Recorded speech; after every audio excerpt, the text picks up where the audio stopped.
অন্যদিকে বুবলিও পোস্ট দিয়ে ক্যাপশনে লিখেছেন শুভ জন্মদিন বাংলা চলচ্চিত্রের মহারাজা। তবে দিন ঘনিয়ে রাত হতেই বুবলি দেখালেন বড় চমক।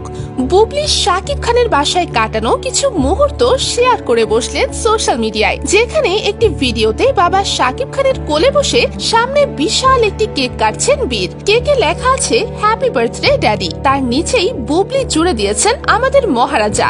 ভিডিওতে বাবাকে উইশ করছেন বীর এবং বুবলি ক্যামেরা ধরে পেছন থেকে বলছেন এই কেক কে খাবে, ড্যাডি খাবে নাকি শাহজাদ খাবে?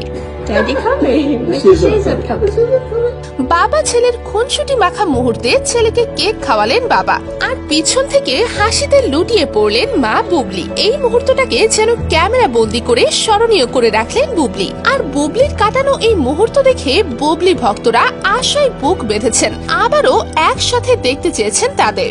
অনেকেই বলছেন তাদের সব সমস্যা ঠিক হয়েছে এবং তারা এক হয়ে আবারও সংসার করবেন। অন্যদিকে অপু বিশ্বাসকেও দেখা গিয়েছে শাকিব খানের বাসায় কেক নিয়ে যেতে।